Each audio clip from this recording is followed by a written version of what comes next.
Hey, everybody. Welcome to Transform the Now. I'm Dr. Tucker Boyle here with Dr. Nathan Pallai. How are you, brother? So good. Good morning. Good morning to you. Hey, excited. First, let's follow up on last week's conversation with receiver mode versus achiever mode.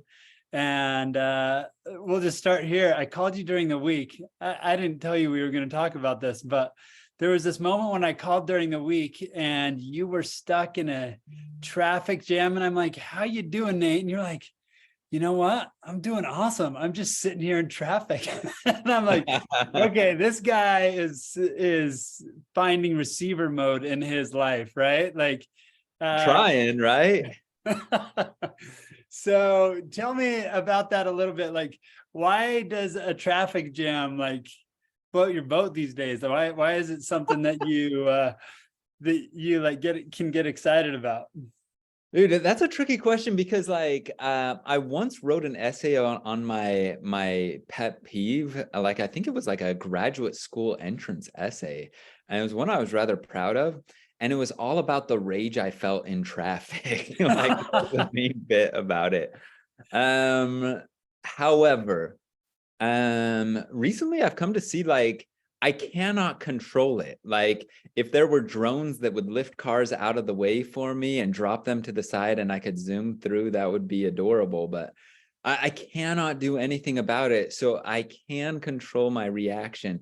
And I've been there to where I'm just irritated and seething and thinking this is making me look bad and wanting to hit the steering wheel and ram my car like bumper cars through there like it's the apocalypse. These are not painting me in a good light. Like I've been in all of those situations. But recognizing that I don't have control and then to physically relax my shoulders and relax my breath and treat it as meditation time has completely changed my view. Like sometimes I'm just still and sometimes I'm listening to sports talk radio, which I don't know if is productive, but I'm just like, I'm here, might as well enjoy it. And I don't know, it seems like a much better way to live, honestly. And no claims of perfection on this, but trying and it's different. It's better. Yeah, me neither, as far as claims on perfection, but I've recently been having kind of a strange transition where I used to just look forward to life by thinking about what's the next event coming up, what's the next fun thing I'm going to do, what's the next thing to look forward to. And recently it's been kind of strange because now I look forward to the spaces in between the events in my life. And that's been strange for me because I'm just, and maybe there'll be a stage after that, I don't know, but I just love experiencing the joy of being. And I find that joy of being a lot easier between the events than I do in the events sometimes, because I just get caught up and swept up in whatever's around me. So when I called you and you were in traffic and you're like, you know what? There's a bunch of people. I have a bunch of food in the car and all these people are waiting for dinner and I'm really late, but hey, I'm good. And I was like, Nate, that's it right there. That's learning receiver mode. And it's a beautiful thing, beautiful way to live.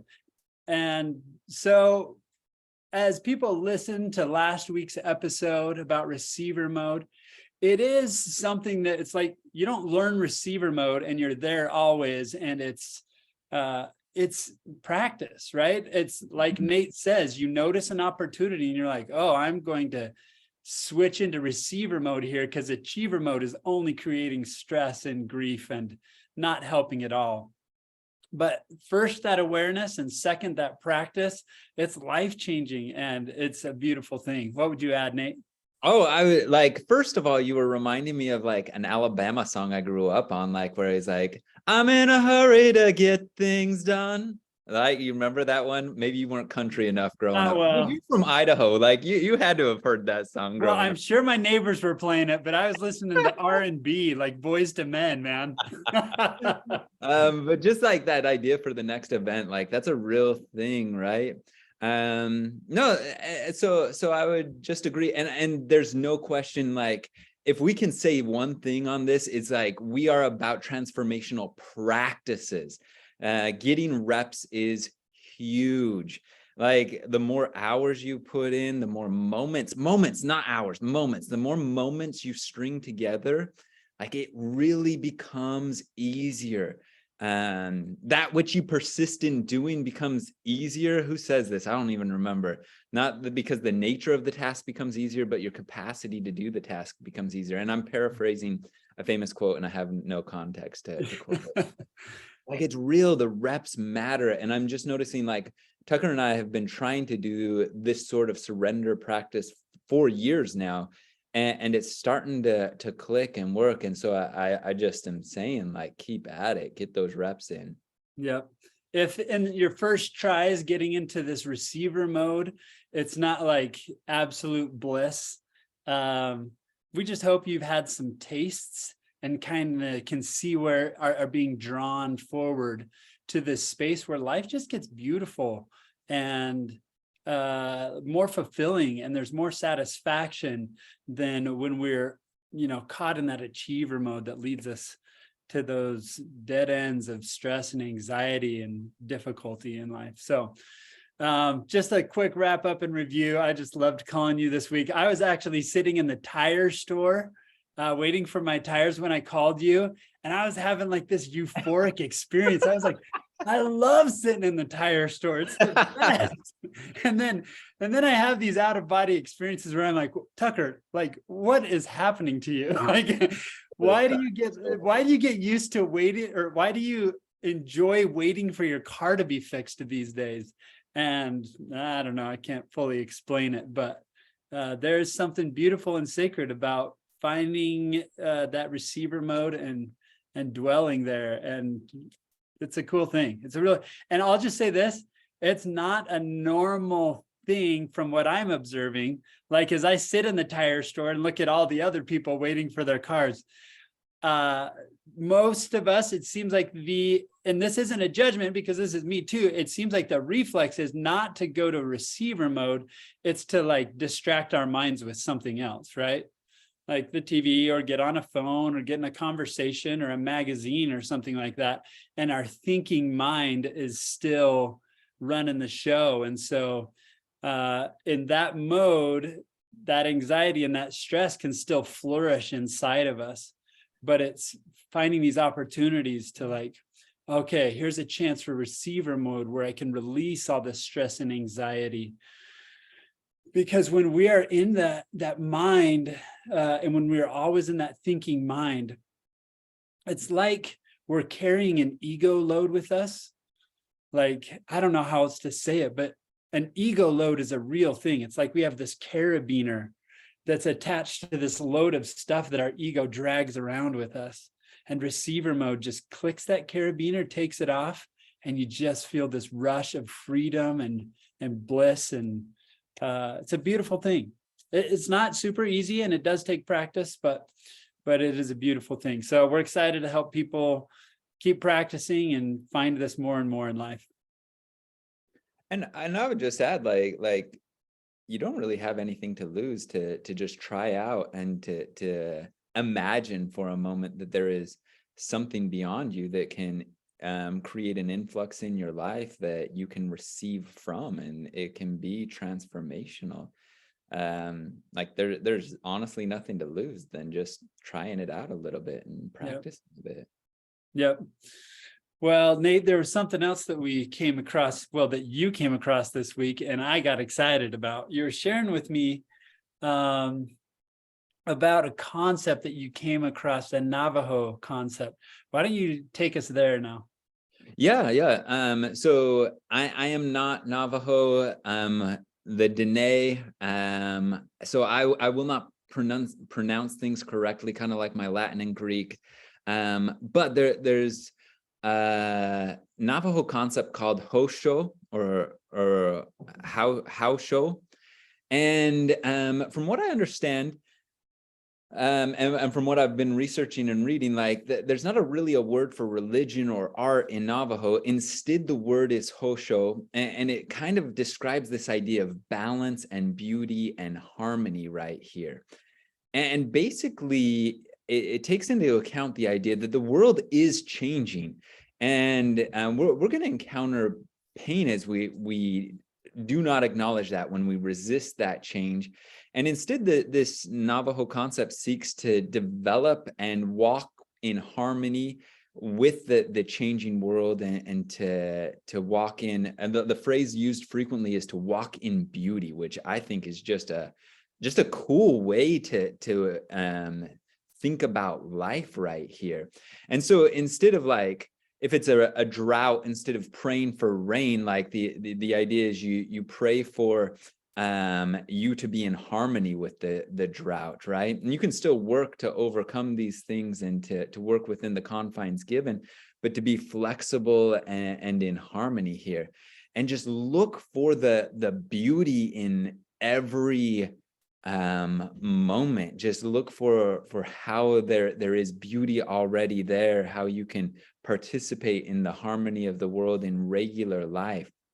And kind of a cool thing is that each individual gets the opportunity to see how they will walk in beauty in their lives, like in different fields or professions or habits or families. Like, each has a moment of harmony, of balance, of peace, of beauty. Like there's different beauty, like even in our children. I don't know if you've seen this, they're beautiful in different ways, and their personalities are different. And instead of trying to like make them be one way, just to enjoy their freckled face stubbornness is so fun. It's so much more enriching there. And so yeah, and I know you looked at this a little bit too. What other things were you impressed with as you went through there and looked at this concept, or this idea of walking in beauty in everyday life? Well, I just love the sense of lowering resistance to the way things are. And I think a lot of our misery in life is produced because we're resisting what is around us and trying to change it into what we want it to be, right? So that for me is something that really changes things. When I just look around me, when I see the people around me, I see the circumstances around me, and I just, instead of looking for what can I change to try to make it the way I want it to be so I can then be happy, I look at it for what is beautiful here, and I walk in that beauty, and I soak in the circumstances as they are, rather than trying to make them as they aren't. So that's just a beautiful concept for me, and a great way to live. Well, and something I think people need to be aware of is that doesn't mean that you don't improve with this space. Like, I think it actually makes you capable to improve the people and situations around you better, because you're not looking past them. Instead, you accept them as they are, and you interact with people as you are. You give them more attention as they are. And that whole process of giving yourself more completely to it as it is, it has this elevating and enriching way of approaching this here. Beautiful. So Nate, how could that be translated into some transformative practice that could take us into something that becomes more of a norm in our life, rather than a concept that feels good but is hard to like implement? Right. Well, and I think this one can be pretty cool, because it's done. It doesn't even have to be done in a quiet meditative space. In the course of your day, wherever you're already at, wherever you're already been placed, wherever you're already acting, like, to be giving yourself completely to that moment and find the beauty in that moment is the invitation we're going to ask you to practice. And so I want you to start small. On whatever you do next after you do this podcast, I want you to do that one thing. Don't be listening to music or daydreaming or whatever else. If you daydream in the middle of that, that's fine, but just come back to it. So if it's washing dishes, like, completely wash dishes and be so grateful that you have abundant clean water and things to wash, and just be there completely. If it's in a relationship with a person, be there 100% with them, and just hear them and see what happens.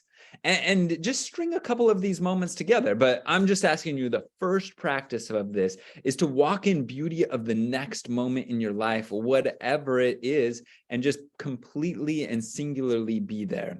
Does that work for you, you think? Yeah, it totally does. In fact, it's bringing up experiences for me, like the tire store, right? Like being in traffic, but also, like you say, washing dishes. Like I've had some experiences where I practice this and all of a sudden, like I'm feeling the temperature of the water over my hands. I'm feeling the dishes, like I'm totally in my body in the moment. And something changes. I become really present. And I might call it ordinary bliss, or the bliss of the ordinary. Where I think I told in a past podcast, one time I had that experience doing laundry. Like all of a sudden, like the ordinary in life becomes extraordinary because we're completely present with it. And there's something about it. There's something about the eternal nature of us, like our eternal souls, like wake up into that moment and like, how cool to have this physical body and experience these sensations and be here and now. And I think this Navajo concept of Hozho or Hozho, however we say it, is helping us wake up into ordinary bliss, or the bliss of the ordinary. And so, yeah, I love this practice. And I love that you're just saying, do it with the next thing, whatever it is. It doesn't even matter what the next thing is, but being fully present and awake during it is what matters. And I think one of the powers of this is that you don't have to wait for sacred space to make this happen. Like you bring sacred into whatever space you're in. And that's kind of an exciting concept. And as we talk about getting more reps, getting more practice, like this turns all day into an opportunity there, which is cool. It's fun. Super cool. As far as transformative practices goes and transforming the now, it transforms now, like wherever you are, whatever you're doing, into a sacred space. And we just hope that this is the beginning of making ordinary things in life extraordinary. Because like I said before, oftentimes I've lived life just postponing my happiness until the next event that I'm looking forward to, rather than waking up to the present moment and seeing like, this is it, here and now, this is the place to be. And if I postpone it till the next thing, I'm just robbing myself of the experience of finding the sacred here and ordinary bliss now. All right, friends, I think that's going to be it for this week. Remember, next thing you do, we're going to walk in beauty. Thanks so much for being with us. See you next time. See ya.